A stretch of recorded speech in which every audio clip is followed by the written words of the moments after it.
All right, my name is Jared Henderson, and I'm going to be giving a persuasive speech on if financial literacy should become a required course to graduate high school or make it a college course. Did you know that 23% of Americans don't even know their own credit score as of March 2023? That's a huge problem, as credit is the most powerful asset that we have. The second asset, being the most important, is cash.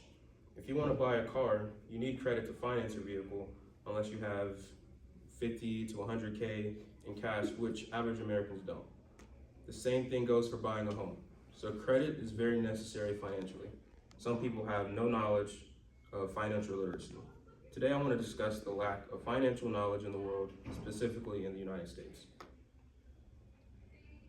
The problem is we have young adults and older adults who have no idea what credit is or how to improve it, or how they could utilize it.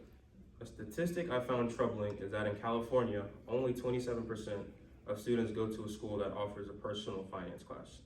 That's not how many students are taking the course, but how many even have access to be able to take it. Every day, we unfortunately see homeless people on the side of the road.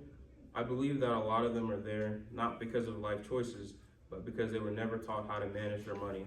And it can become a generational issue, because if their parents and their loved ones were never taught how to guide or go through the world financially, then how would they ever know or be informed? We also see and hear every day about people signing on to loans, car loans, and home loans with horrible interest rates. Not having a knowledge of cash and credit makes you vulnerable to places like banks, credit unions, as well as dealerships. Let's say you have no credit knowledge or credit history. How do you plan to buy a home? Unless you're rich in today's world, you would have to finance something in your lifetime. So our main problem is a lack of financial knowledge which affects our way of living. The main cause is a lack of financial education in schools. Everyone at some point in their life does go through some sort of school system, so there's a good way to start and get everyone informed. So let's say there's a family and parents were never taught in schools about finances. They could be figuring it out as they go, but no formal education on finances. They could have a misunderstanding on something, which can cause issues. Consequently, their kids won't have someone to guide them through their financial journey.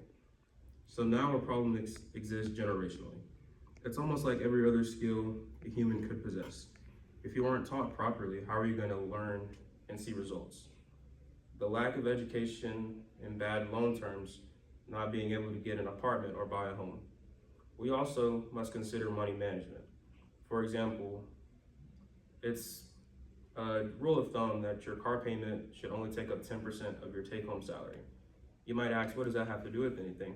But if you're making money and don't know how to allocate it, then you're eventually going to spend more than necessary, keeping you from saving money, which can help you if you ever run into a financial emergency.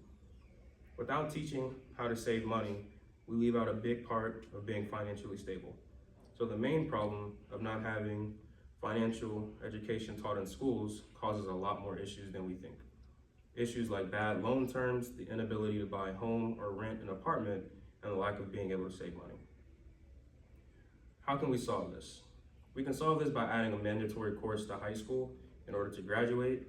There are courses like government and economics that are required, so let's add a financial literacy course. This way we can have students educated thoroughly on finance before college, which in most cases is where your debt begins. We can teach better money habits as well as credit and how you build, use, and maintain it. We can also provide a free course in colleges for those who want to learn. If we choose not to make it required in high school, then it should be required to graduate college. Because when you graduate college, you must manage the student loans that you've incurred and manage your first sense of real income. With all that does come great responsibility, and you must budget, spend, and save money properly. We can even start teachings at home by starting your kids with an allowance. By doing so, you're teaching your kids the value of money and the responsibility of how to save up for things that they may want to buy. We can also encourage parents of high schoolers to teach credit and good money habits around their child's 15th birthday when they can start working in some places. The problem is a lack of financial education.